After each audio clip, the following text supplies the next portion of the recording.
জামাত শিবিরের ডাকে জনগণ সাড়া দিচ্ছে না কেন? এটা কি কেবল হাসিনার দমন পীড়নের কারণে, নাকি আরো কোনো কারণ আছে? আসেন সেটা একটু বুঝে দেখি। জামাত শিবির প্রসঙ্গে একটাই অস্বস্তি বাংলাদেশের মানুষের মনে, সেটা হইতেছে জামাত শিবির কেন 1971 নিয়ে স্পষ্ট কোনো আলাপ করে না। তাদের বক্তব্য 1971 পুরোপুরি ভারতীয় ষড়যন্ত্র, কিছু গাদ্দার বাঙালির সহযোগিতায় ভারত দেশটাকে ছিনাই নিছে। আপনার মধ্যে অস্বস্তি তৈরি হবে, কারণ আপনি তো মানুষের বেদনা, চোখের পানি, রক্ত চেনেন, আপনি তো ইতিহাস দেখছেন। মুক্তিযুদ্ধ তো খুব দূরের ঘটনা না, এগুলো তো অস্বীকার করতে পারবেন না। আপনার তখন মনে হবে একদম নিরপেক্ষভাবে দেখলে 1971-এর ঘটনা কেবল ষড়যন্ত্র, দুর্ঘটনা না, এটি ইতিহাসের একটা গভীর বাস্তবতা, যেখানে লাখো মানুষের রক্ত ঝরছে। মুক্তিযুদ্ধের বয়ানে যতই দুর্বলতা থাকুক, ভারতের যতই উস্কানি থাকুক, যতই ষড়যন্ত্র থাকুক, স্বাধীন বাংলাদেশ তো আমরা চাইছিলাম। লড়াই করছে আমাদের মানুষ, রক্ত দিচ্ছে।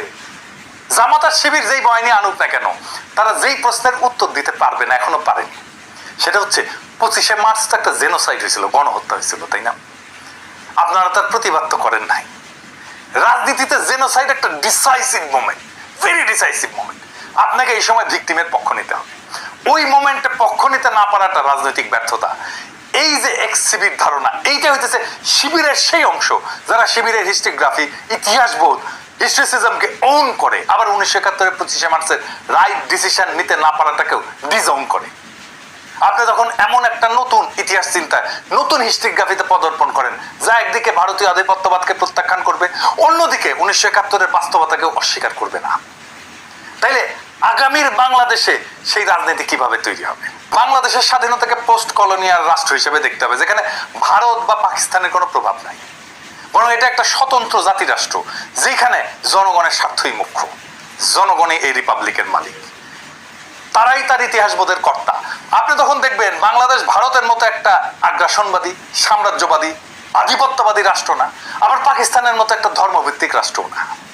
এটা সত্যিকার অর্থে একটা আধুনিক পোস্ট কলোনিয়াল রাষ্ট্র, যেখানে নাগরিকদের সমান অধিকার নিশ্চিত করা দরকার।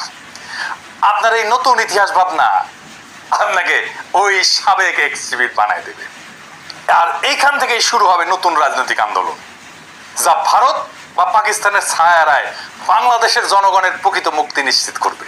আমরা সেই রাস্তায় হাঁটতে শুরু করছি। বাংলাদেশের আগামীর রাজনীতির দিশাও আসবে ওইখান থেকে।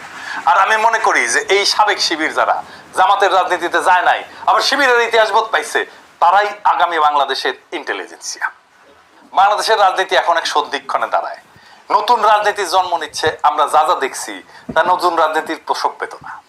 পুরনো বয়ানের আবর্ত থেকে বেড়ায় নতুন দৃষ্টিভঙ্গি গড়ে তোলার সময় আসছে। আমরা যদি সত্যি একটা স্বাধীন, সার্বভৌম এবং জনগণের কল্যাণে নিবেদিত রাষ্ট্র করতে চাই, তাহলে অতীতের ভুলগুলো থেকে শিক্ষা নিতে হবে এবং ভবিষ্যতের জন্য একটা সুসংহত দৃষ্টিভঙ্গি গড়ে তুলতে হবে। এটাই বাংলাদেশের আগামীর ইতিহাস চেতনা। এখন সময় বাংলাদেশের তরুণ সমাজকে ঐক্যবদ্ধ করার, বিভক্তির রাজনীতি থেকে বেড়ায় এসে একটা নতুন জাতীয় চেতনার ভিত্তি গড়ে তোলা।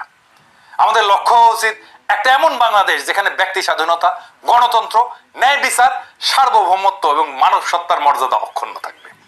যে তরুণেরা অতীতে ভিন্ন মতাদর্শের কারণে বিভক্ত ছিল, তাদের সামনে এখন ঐক্যবদ্ধ হয়ে দেশের জন্য কাজ করার সুযোগ আসছে। আমাদের ভুলে গেলে চলবে না। একটা জাতি তখনই উন্নতি করে যখন সে নিজের ইতিহাসকে গ্রহণ করে, তার থেকে শিক্ষা নেয় এবং ভবিষ্যতের জন্য নতুন দিগন্ত উন্মোচন করে। বাংলাদেশের ভবিষ্যৎ আজ আমাদের হাতে। ইতিহাসের জটিলতাগুলোকে বুঝে, ভুল শুধরে এবং বিভক্তির রাজনীতি পরিহার করে আমরা কি পারবো একটা সত্যিকারের স্বাধীন, আধুনিক, আত্মনির্ভরশীল রাষ্ট্র গড়ে তুলতে? উত্তরটা আমাদের সকলের হাতে। এখন সময় সামনে আগায় যাওয়ার, নতুন বাংলাদেশ গড়ার, নতুন সম্ভাবনার দুয়ার উন্মুক্ত করার।